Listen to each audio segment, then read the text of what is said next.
ஏசாயா அதிகாரம் 10. இஸ்ரேலின் உண்மையற்ற இதயம்.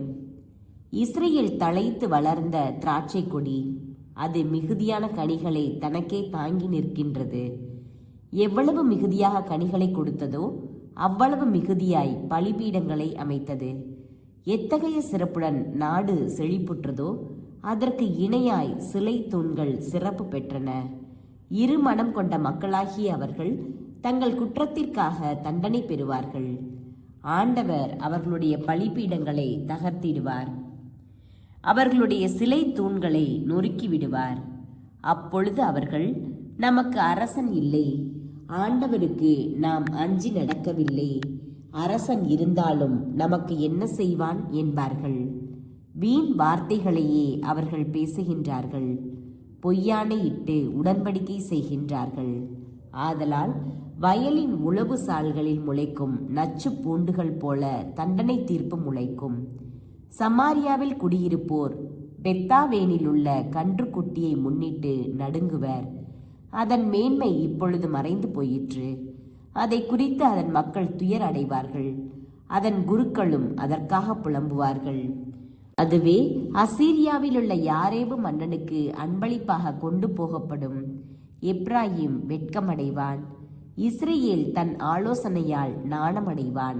சமாரியாவின் அரசன் நீர்மேல் குமிழி போல் அழிந்து போவான். இஸ்ரேலின் பாவமாகிய சிலை வழிபாட்டின் உயர்ந்த இடமெல்லாம் அழிக்கப்படும். முள்களும் முட்புதர்களும் அவற்றின் பலிபீடங்கள் மேல் வளரும்.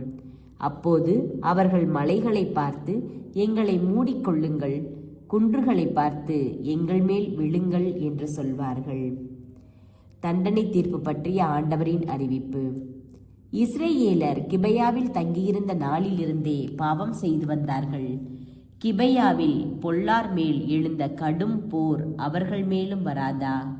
நான் வந்து அவர்களை தண்டிப்பேன்.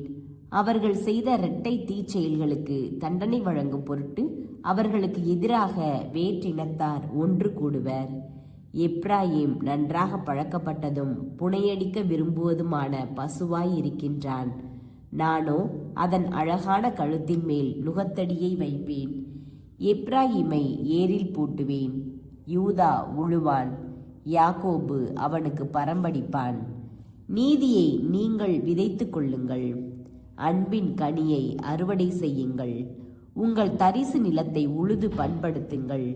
ஏனெனில் ஆண்டவர் வந்து உங்கள் மேல் நேர்மையை பொழியுமாறு நீங்கள் அவரை தேடும் காலம் நெருங்கி வந்துவிட்டது. நீங்கள் கொடுமையை உழுதீர்கள், தீவினையை அறுவடை செய்தீர்கள், பொய்மை கனியை தின்றீர்கள். உங்கள் தேர் படைகளின் மேலும் வீரர்களின் எண்ணிக்கையின் மேலும் நீங்கள் நம்பிக்கை வைத்தீர்கள்.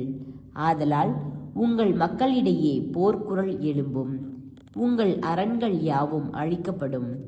போரின் நாளில் பெத்தர்பேலை சால்மோன் அழித்த போது அன்னையர் தம் பிள்ளைகளோடு மோதி அடிக்கப்பட்டது போல அது இருக்கும். பெத்தேலே, உன் கொடிய தீவினைக்காக உனக்கும் இவ்வாறே செய்யப்படும். பொழுது விடியும் போது இஸ்ரேலின் அரசன் அழிந்து போவது உறுதி.